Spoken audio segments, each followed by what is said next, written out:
Ladies and gentlemen, welcome back to another episode of Bloom the Podcast. Thank you all so much for tuning in to another episode. I know we've been on a little bit of a hiatus, so my apologies for that. But we are back in action, so we are so glad that you guys are here for it.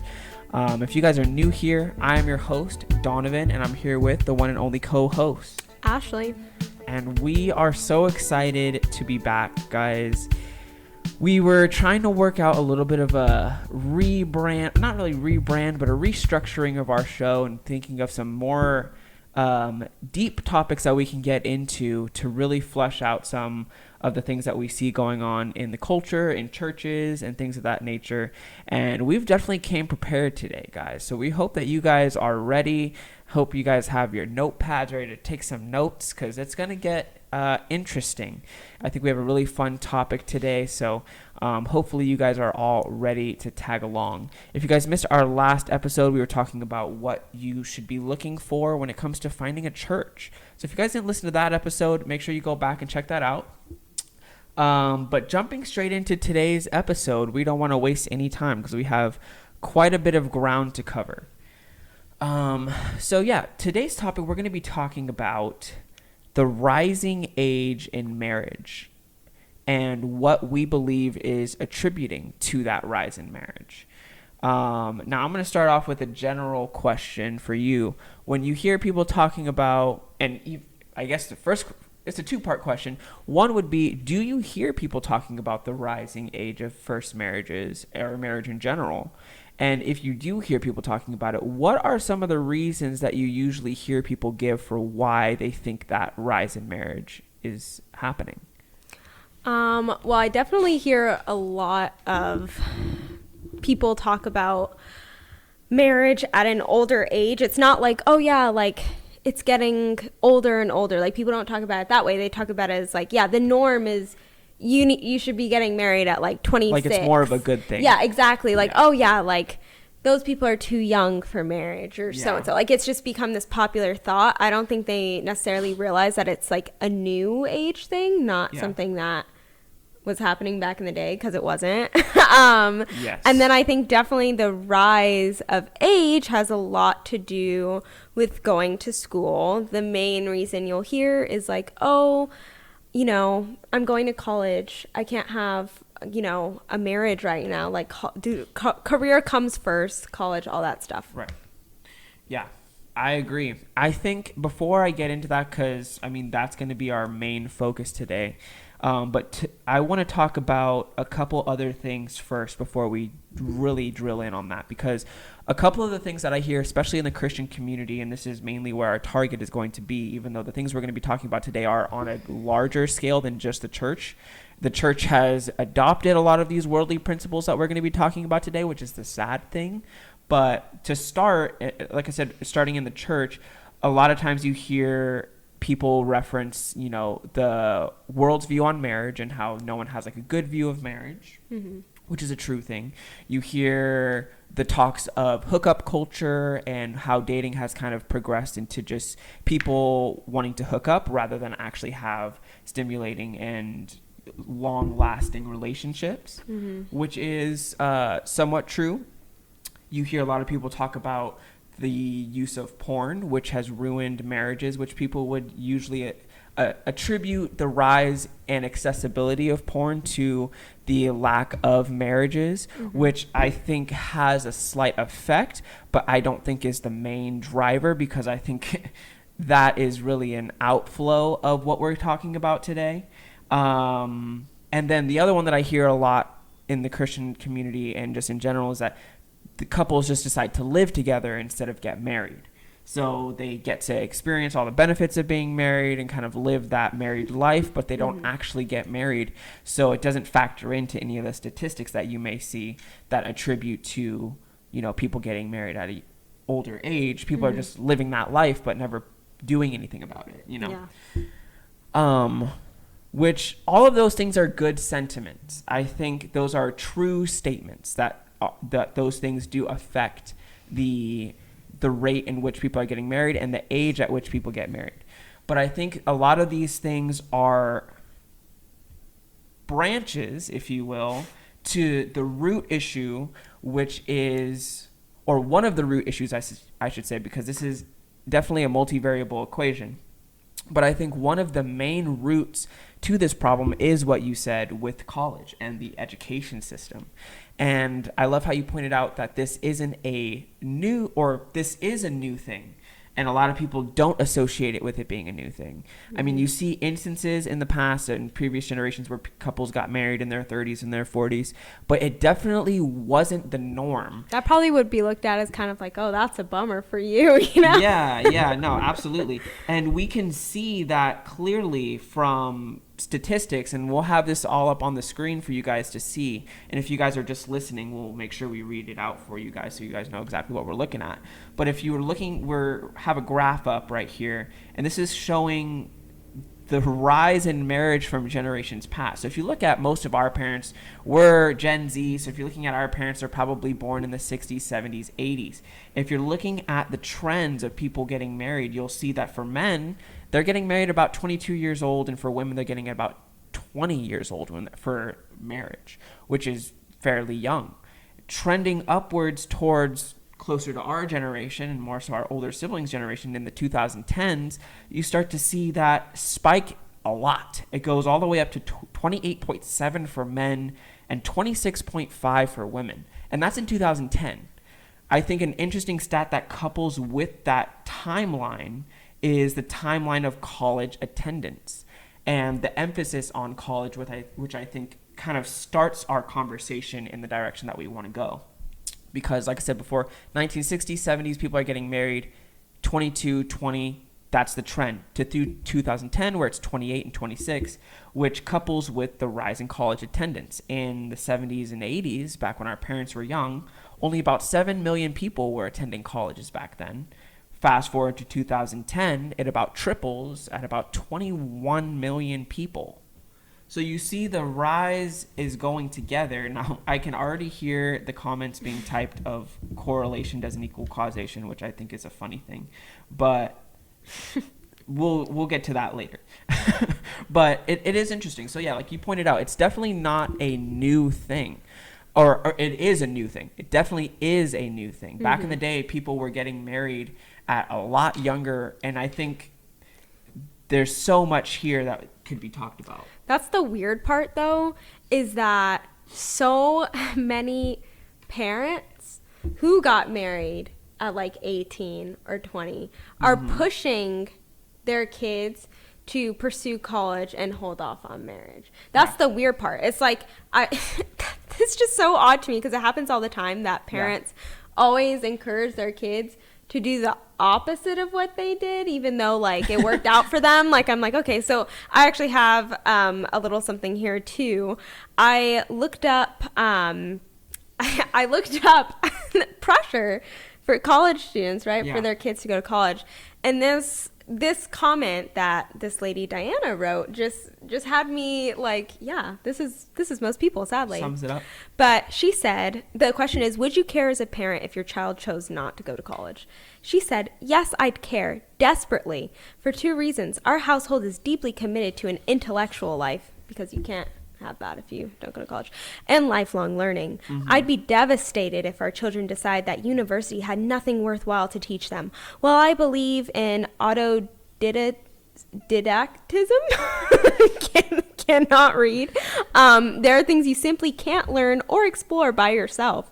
A degree isn't strictly necessary in an objective sense, but in the U.S. it's a badge that says, I was able to do the work and finish, and it's the ticket to the middle class.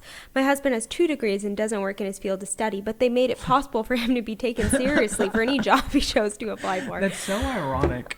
Was that so not ironic. Like the cringe levels were just rising as I read that comment? Yeah, and this is something I want you guys to take note of as we start early on.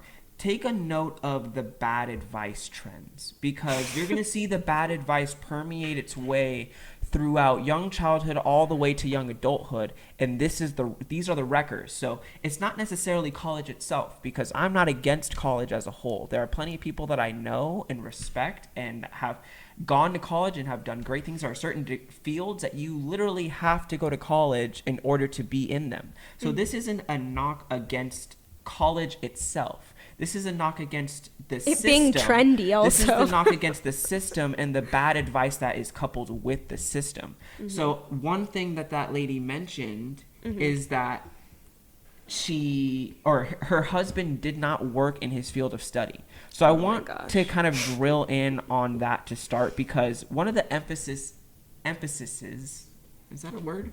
Emphases? They're going to be like, He see, didn't go to college, y'all didn't no. go to college. See? You can't read that word. Yeah, You can't read that word. Can't even speak English. One of the main emphasis on college is that you get to do your dream job. You get to find your passion. You get to, experience this, what did she say? The ticket to the middle class, which I think is a hilarious statement. But anyway, most students that go into college go in undecided.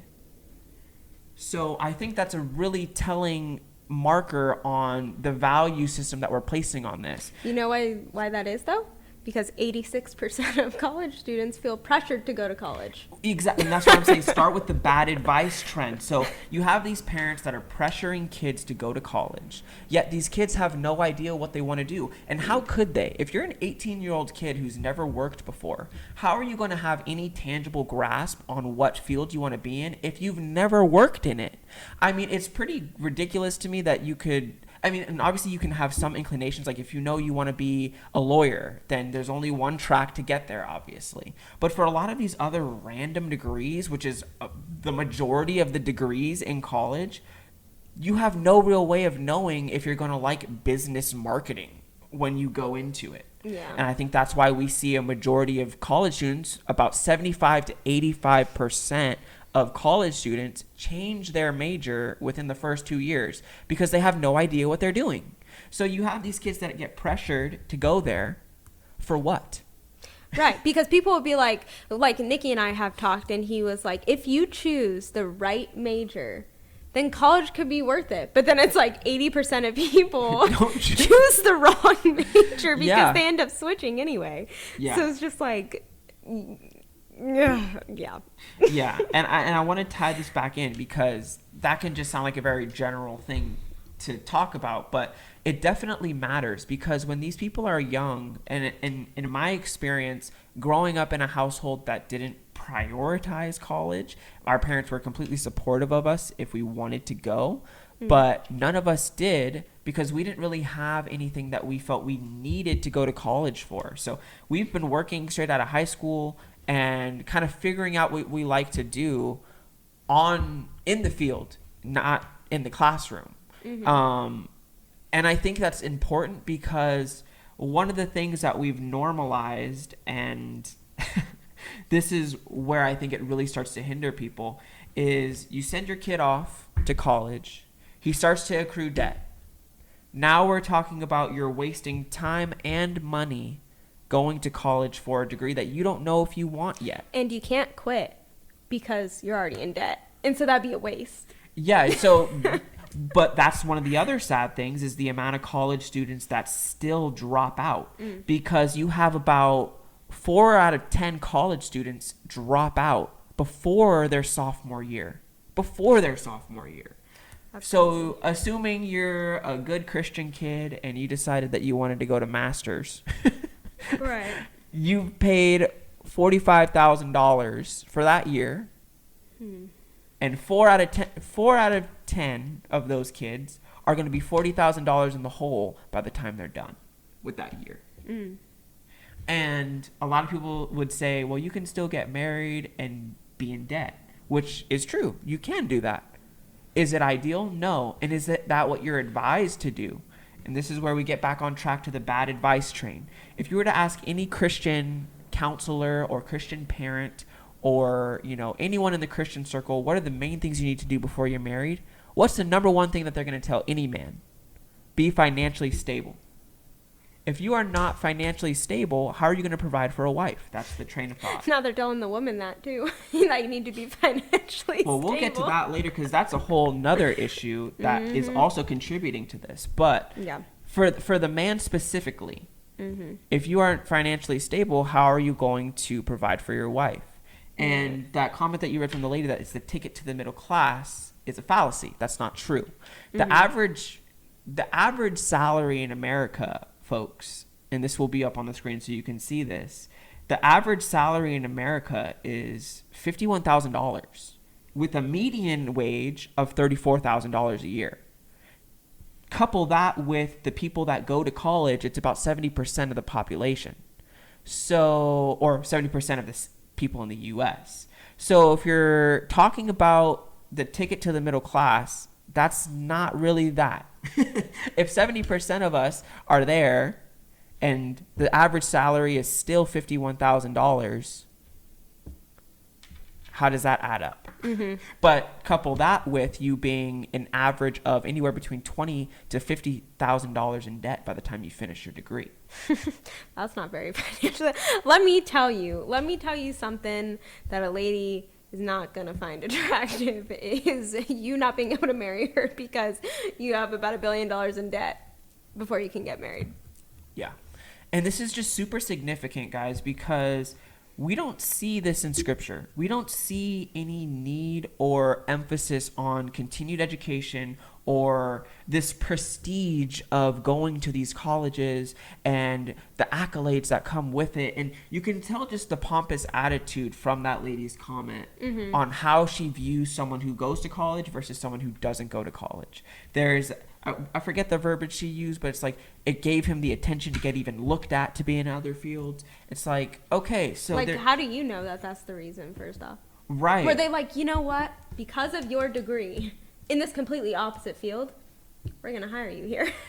Yeah, and it's very damaging for young Christian, especially for young Christian men, because there is an immense pressure, especially if you do desire to be married, to go to this college. That way you can guarantee yourself a good job. And I just think that is a very, very mismanaged expectation, given that 1 in 3 people don't end up working in the field that they study. So it's very hard for a young Christian guy who is trying to have all his ducks in a row and follow the rules and follow all the steps, right? You have all these people that lay out the steps for you. You go to college, you get the job, you pay off the debt, then you get married. And it's like, this is a very long process, and it leads us right to the current median age of marriage, which is 30.5 for men and 28.5 for women. And it's the perfect pairing. And I think this is one of the things that attributes to the arguments again that I was talking about before, one of them being the whole porn issue. I think this is one of the outflows of this, because you have a bunch of unsatisfied, undriven young people because of the system that they're inundated with. They're stuck there. They're stuck in this cycle of following the steps, following the advice, following the wisdom of waiting and being older and doing all these things. And you're left with this. Mm-hmm. These industries, porn, OnlyFans, all of this sex work industry that we're seeing relies on the consumer not being able to have sex. And I think that's the missing link that most people don't talk about. If people were having sex like they used to back in the day, if people were getting married and being in relationships, you wouldn't have this drastic need for all of these sex work fields and all of these pornographic industries. They wouldn't make half as much money as they do now. Obviously, people abuse and people will take what they can get, especially if it's cheap and easy. And that's an outlet that porn can easily fulfill. But I think that need would be drastically different if you had society operating in a way that didn't funnel them towards loneliness. Mm-hmm. And you can see that in the Christian community and in the secular community, with 1 in 3 people being virgins into their 30s, folks. Into their 30s.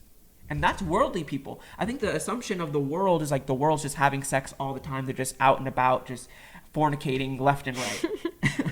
And as much as that is true in some cases, and the world is filled with immorality and all these things that are super terrible, but it's not as it would seem on the surface to most people, because a lot of people, even in the secular world, are still struggling to actually have sex and be in sustaining relationships. Right. And I think one of the common misconceptions is that people who aren't believers don't want to be don't want to have a relationship with someone that's not just having sex, but like that's like they're still humans, guys. Like they still have desires and needs like normal people. Yeah, because while the divorce rate is extremely high, if you ask most American people what they desire in a partner, they all say the same thing. Yeah. You know, someone I can be intimate with, someone that I can spend my life with, grow old with. Like, all these tropes come from the world, not necessarily from Christian culture. Right. Like, all of these things that you see in movies, shows of the couple getting old together and, you know, having this crazy romance life, being married, having kids, the white picket fence. I mean, okay, let's just go back to the original American dream, which has been completely destroyed by this college system. The original American dream was the man goes out, gets a regular schmegular job at a factory or in a, you know, mine or some random, you know, manual labor job. He works, he provides a solid living for his wife, and they have their family. Now, the American dream has transferred into this weird chase your dreams, dream career kind of deal where you have all these people chasing these really eclectic one-off degrees trying to make it.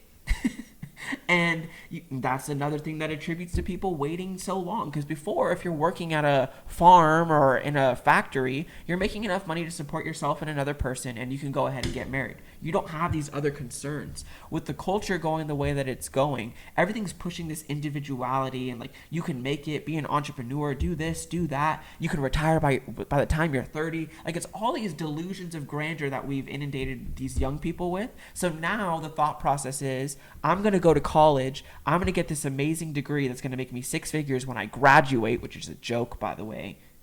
And then I'll be able to retire by the time I'm really young. And then I'll be able to spend all my time with my family and be married and be happy. Mm-hmm. And it's like we've completely destroyed the hard work ethics of people because everyone's trying to get the cheapest, easiest route to attention and success. So that way they don't have to work. Our pride is so much in the way where we can't just work regular jobs and be content with that because that's no longer status quo. Yep. So it's super sad, and you know, it's hard to like explain exactly how far this goes. I mean, we could be here all night. Yeah. And like one of the other things is I think we're just stripping men and women of their roles and of their purpose, which is making unmarriable people. I don't know if you see that like I do. Oh, yeah. No, I totally agree. I was talking about this also for kind of like going to the women now as well, is if you aren't called to singleness, then you're called to get married, right? Which normally means that you're going to get married and have a family. And that means that your calling, as the Bible states, is to be a keeper of your home, for your family to be the priority. As a mom, your children are a priority. Everything in your home comes before anything else. Mm-hmm. And what is the leading factor of getting women to fail that job? Giving them an actual job. Exactly. A different job. Yeah. So my thing is, if you're not called to singleness, then you have a very specific calling, a command, actually.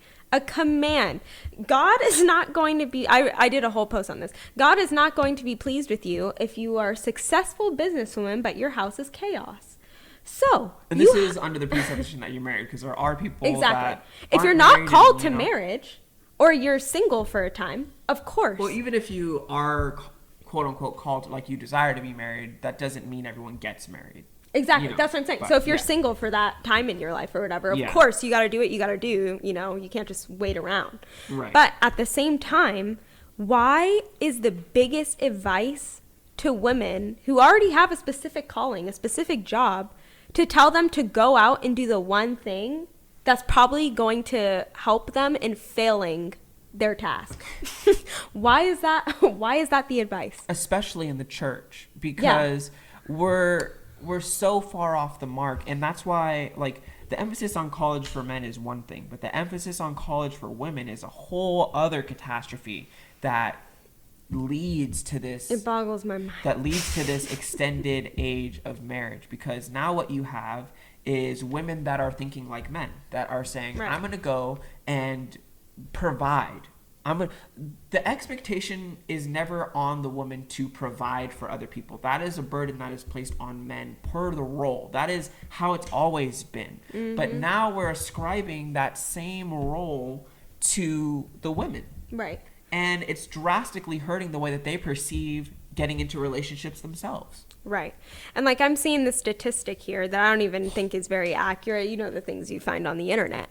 But it says college educated adults are more likely to be married than less educated adults. And while I don't believe this really to be true, my thing is I truly do believe that women who have pursued a career or a college degree are way more likely to be respected than someone who hasn't. Like women who do not pursue college, I don't believe are as respected. It's like, oh, like, why didn't you do that? Like, why are you not smart? Are you dumb or something? But it's like, instead of men looking for qualities that are actually specific to a woman who's going to be taking care of his children and, you know, him and like cooking, cleaning, doing all those things at home, he's too worried about her education level. Well, okay, there's a couple things about that. One, I believe that statistic is true just for the simple fact of how many people go and the current median age of marriage. It makes sense. I guess right? if majority of people are going, you can't. Yeah, because it That makes makes sense. So if everyone is on the same track, right? Everyone's saying, I've got to go to college before I get married. That's for the men and the women. So I would definitely believe that a higher percentage of women that graduate would be married. The problem is the rate at which they get married, because it's very easy to see how many people are getting married. You have 9% of adults over the age of 18 to 24 that were married in 2010. 9%. So where that stat is true of more people are getting married that are after college, that's still 9%, guys. I want you to think about how small of a portion of people that is. We're talking about 9%. Comparatively speaking to 82% back in the 60s and 70s, back when people did not care as much. So I think another thing that aids in that, or that plays to that, is what you said about them men not valuing traditional traits in women versus now valuing masculine male traits. Well, like, right. We always talk about how women desire men who has drive and like all this stuff, right? Like we want to see drive towards a career and stuff. Now the men are looking for the exact same thing in women. Like we want to see that she's passionate about her career and driven in that. And it's like, but is she going to be doing that when you're married? Yeah, but and that's the thing, because that's the other fallacy, is men don't care about women's careers most of the time. If you ask majority of guys, do you care what your female does for a living, or do you care what your future wife does for a living? Most of them are going to say no, because like you said, most of the time the woman's going to be at home managing the household. So we're conditioning men to try and value these things in women when that's not really the reality. And it doesn't do women any favors too, because I think this is a hilarious statistic for women, and it kind of goes against everything that they stand for and everything that we're trying to push. Because this was a study done in a focus group of about 1,000 women.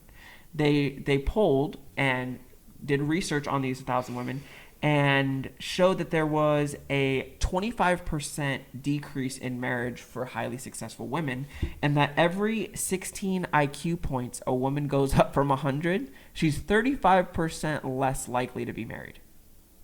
And that's the same with pay. So the correlation is women and men don't have the same attraction system, and women are only making it harder for themselves, because typically women want a guy that's going to be able to provide, right? So how is a guy going to provide for you if he makes less money than you? He can't. So now say a woman comes out of college, right? She's an accountant or doctor or lawyer or something, and she's making 80 grand, right? She can't go and marry some guy that works at Walmart. She's got to find a guy that is at least making something comparable to her, so that way he can provide for her eventually, and she can retire. So it's making it harder for the women, because the people, as we showed before, the average salary is $51,000. So the higher women go up from that point, the harder it is for them to be married. It is what it shows, and you can see that clearly just in women's standards and what they look for. It goes against what we're naturally designed to look for in each other. And when we put that mentality into the church, we make it that much more hard for young people to stay away from all these traps, because we have purity that we have to maintain. And that's where it's super damaging when we tell these young people to wait and go through all this education and do all these extra things that are not in scripture. We're not only messing up the way we view men and women's roles with each other, we're messing up our own purity and putting all of that at stake for things that are not even really at the core of it that valuable to the other gender. You go to, get counseling, you're like, hey, I'm really struggling with purity. They're like, what fix that? Going away to college for 4 years, burning with a bunch of other college students. Well, why do you think you see so much? And even at these Christian schools, why do you think you see all the things that you see? It's like setting them up for disaster. It really is a major setup, and that's how it feels. Well, okay, let's talk about this, the whole college experience. Can we talk about what that is exactly? What is the college experience?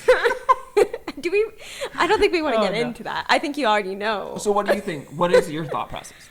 Well, like when honestly, someone says, I'm going for the college experience, what do you think that means? Okay, so my view changed once I actually went to a college.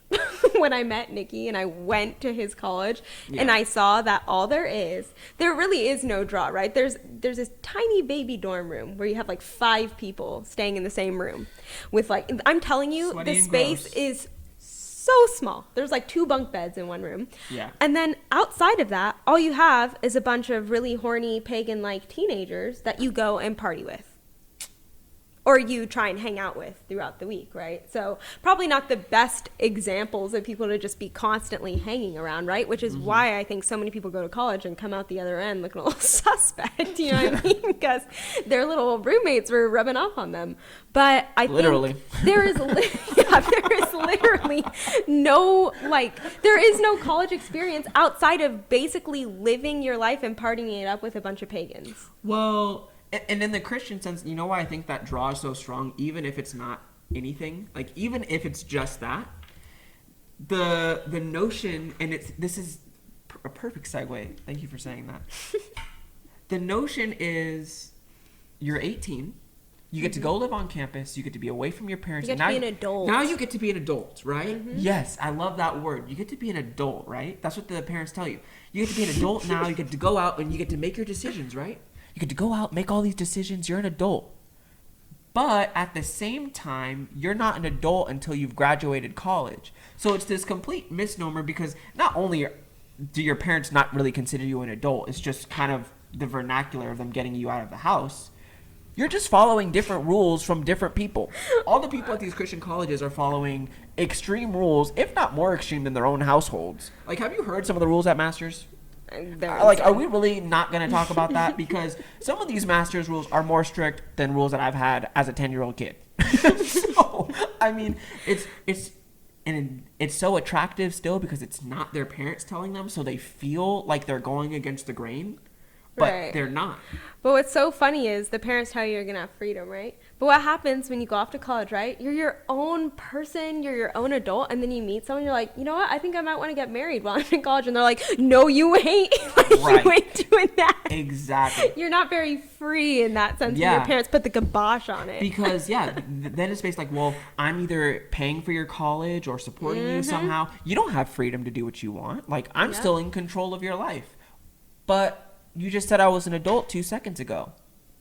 So there's like this disconnect in the way that we're treating our young adults, and this starts even beforehand, because we treat young adults and college students and people of that age as if they're toddlers, and it stunts the growth so much. And I know we've said this on the podcast multiple times before, that college is really just extended adolescence, and it's really a buffer for responsibility. Well, because people think they're going to mature so much because they have responsibility of homework. But it's like, that's only going to get you so far. You do your homework and then you go hang out with a bunch of kids who aren't good influences on your life. Like, that's not like, you're not like having some like camp regen experience, you know, where you're hearing Bible study every week. And like, I mean, I guess if you go to masters, right, you're hearing Bible taught and all this stuff. But let's think about the majority of masters is actually probably pagan. Well, a good that's chunk, a whole nother topic. Huge chunk of that. Yeah. So you go to college, it's just not what people have this idea of, even when it's a Christian college. Like the amount of Bible schools that people have gone to, and the people I've seen go to Bible schools and come out of Bible schools, and it's like, come on. It's because it's like I said before, it's the buffer of responsibility. Because when you get out of high school, at least when I got out of high school, my dad was like, okay, you're 17 years old, you're about to be 18, what are you doing? You know, there's that expectation there from my parents that was instilled in me at a very young age of, okay, let's contribute now. Yeah, well, as soon as you finish high school, it's like you're going to get a job. Whether that is going to college and trying to do something or getting a job. Not saying you can't contribute if you're going to college, but most of the people that I see that are going to college these days, especially, you know, it's that, well, I have more time.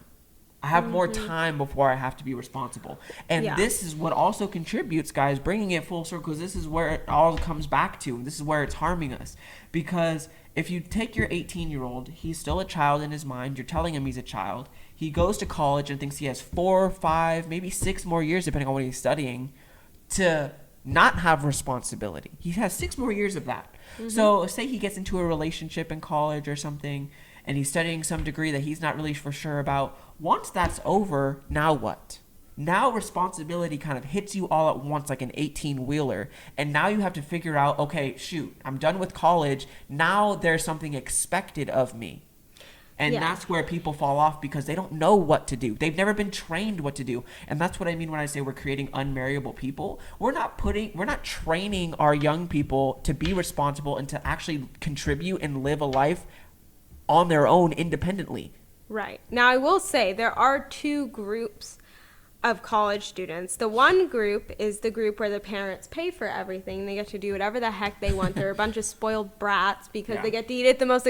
I remember just going to Cal Poly and like just seeing the crazy expensive restaurants, and all these college students are eating there. I'm like, how are they affording that? They're not. Their parents are paying for that, you know, whatever. Yeah. And then there's the other group though, who's working like full time also while they're in college, which is pretty impressive. And that's honestly, I feel like if you're going to go to college, that's what you need to be doing. You should be. Don't forget about the third group. The third group of people is the group that is at college, not working and not being paid for.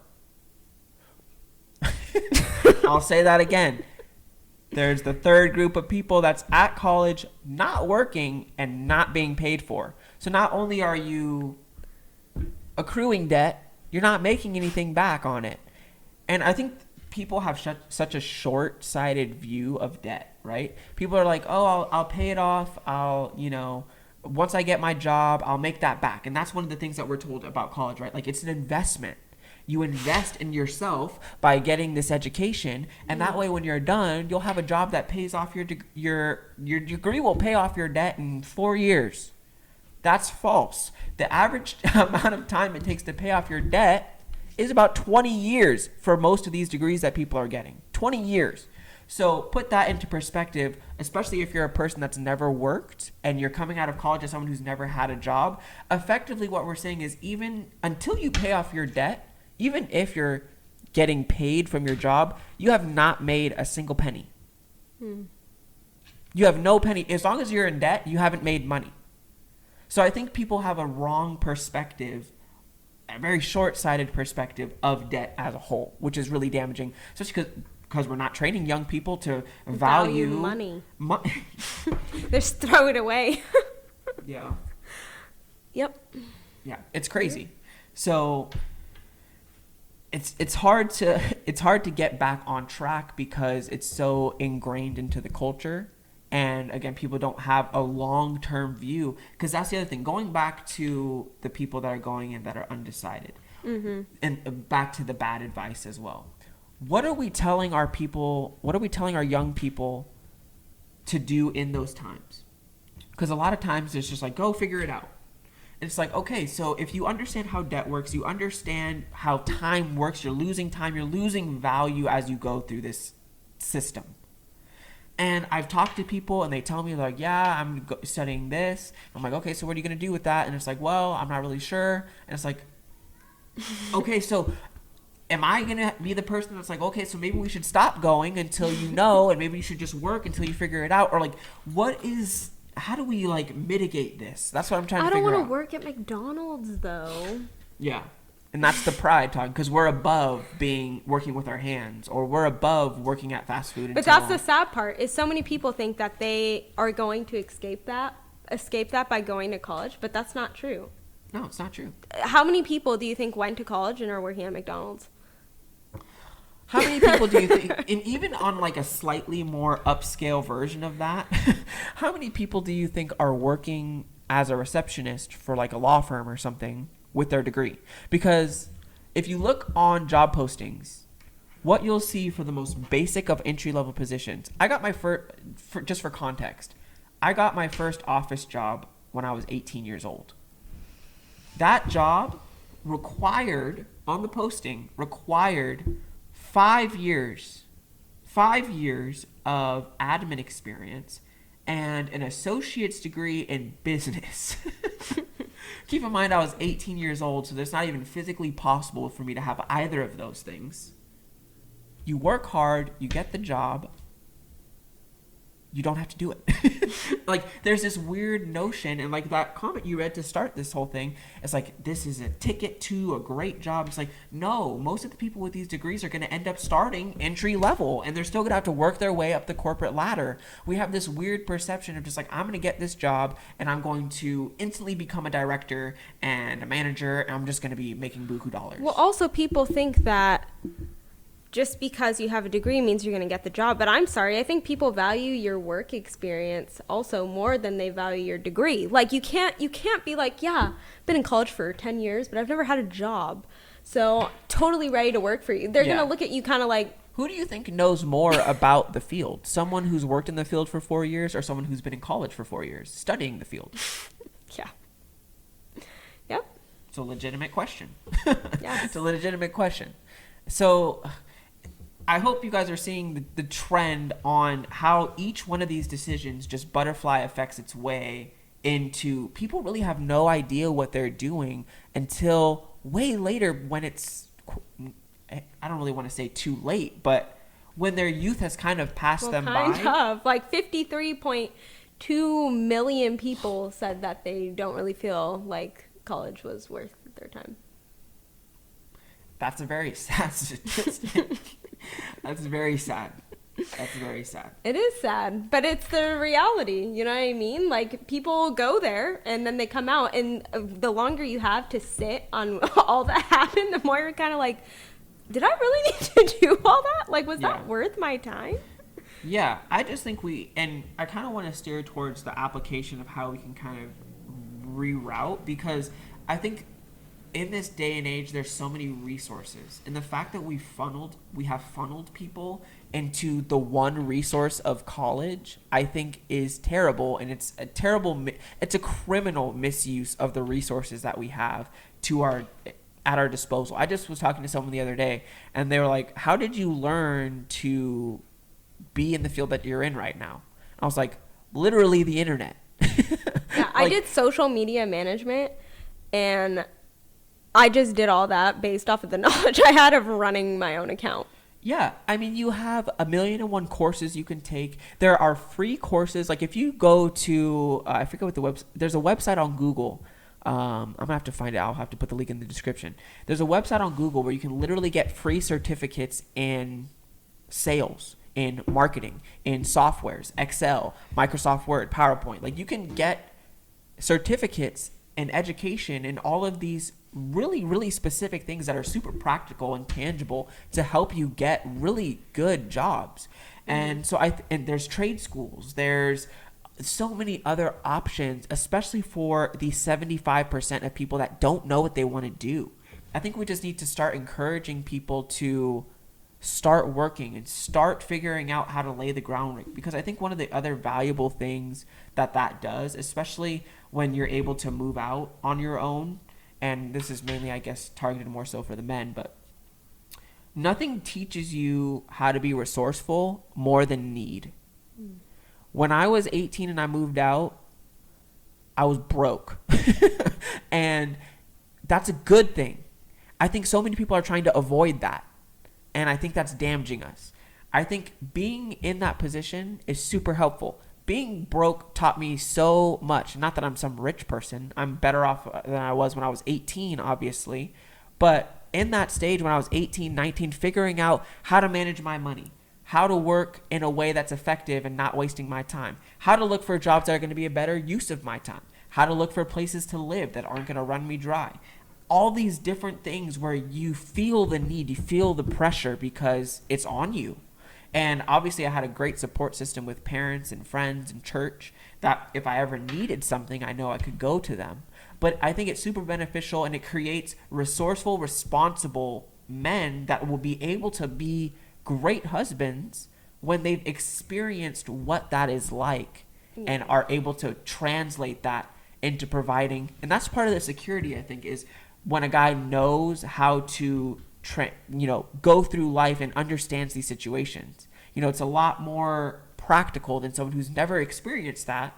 When they get married, if they're not as well off or there's those things that come up, obviously you learn as you go, which is great, but it's going to be way more foreign to you than if you would have just started. That's kind of the irony of, like, these women want to get married and be super comfortable right off the bat, right? And so you're told, like, don't marry like a young 19-year-old guy. Like, he's not going to make your life comfortable. You should go marry that college student who's like $40,000 in debt. You're going to be really comfortable in your first years of marriage while he pays that off. And, like, I just want to know why women aren't warning people against marrying people who are a bunch of money in debt. Because they don't see, like I said, they don't see the long-term picture of debt. We need help. But you're absolutely right, because, and again, it goes right back to the median age. You tell these women, you can't marry that 19-year-old guy because he doesn't have anything going for himself. And that's the biggest problem, is none of these people between the ages of 18 and 22 that are in college, for the most part, have anything going for themselves. Besides the title that they went to college to impress you. Yeah, so they have their projected future of what they will be when they're done 6 years from now, but they don't have anything immediate. So when the woman is looking, when the young 19, 20-year-old woman is looking at her prospective options, what does she see? She sees a bunch of people that are in no such position to be married for at least another 4 or 5 years. So what does that leave her to do? Look for someone older, probably much older, probably closer to 28, 29, 30, when they're already done with that stage of their life. And that's why you see men are older than women at first marriage, because women are looking for someone to provide for them. And when we handicap all these young people from actually being able to get themselves in a position to do that, we're effectively just raising the age even more. And in the church, that's just a super sad thing to see, because again, we don't see any instruction, not even descriptive instruction in scripture about continued education or that being important at all. Yep. So it's just it's not good. So what would you tell someone that is maybe about to graduate, they're looking at all their options, trying to see what they want to do? How would you instruct that person, either female or male? I'm mainly, I guess, probably more towards female, but like, how would you instruct that person to give them the most options and try and give them a good trampoline to start? Well, for a female, I'd kind of bring up the point that I brought up earlier, as in, like, hey, like, do you want to get married? Like, what's the goal? Like, is this really going to be helpful for you in your goal? Is this necessary for what your goal is in life? Because, you know, people act as if it's silly to set the goal that you want to get married and have kids, because that's not promised. And it's like, nothing's promised. A great career isn't promised for you either if you go to college. Those are all things that you plan for because that's your plan, and you pray about it. And when that isn't made clear, if you're like, hey, like, this isn't happening for me, then you make those big decisions to go elsewhere. So I would just say to really think about, hey, like, is this really beneficial for me if I want to do this, and that? Like, yeah. And then also, just, I guess for men as well, and just people in general, I just say pray about it, and just please block out all the stupidity from people telling you to go here, because you know what, you're the one who's stuck with your future, your possible future debt. Anything that happens is on you. You're not going to be living with those people who are like, yeah, you should do this, or guilt trip you into going to college. Like, yeah. You can't be like, I was guilted into going. No, that's on you, bro. You do not have to go. This is your life. And if you're like, hey, I don't really think there's anything that like requires college that I want to do, then I'd say totally skip that. Now, if you have something that does require college, then I definitely say that college might be the right fit for you. I'm not against going to college if you have the proper mindset and the proper goal and the proper plan, and you're like, I'm 100% sure that like I want to do this. Yeah. And I need college for that. Yeah, I agree. And I can't stress enough that what you just said, like, this is not to discredit college as a whole. My husband went to college, guys. It's okay. He made a total G. He's one of the people came out making bank, boys. Yeah, but like, it's not to discredit it, because it can be very beneficial. And like I said before, I know plenty of people that have gone and are doing very well for themselves. So it has its place, it has its purpose.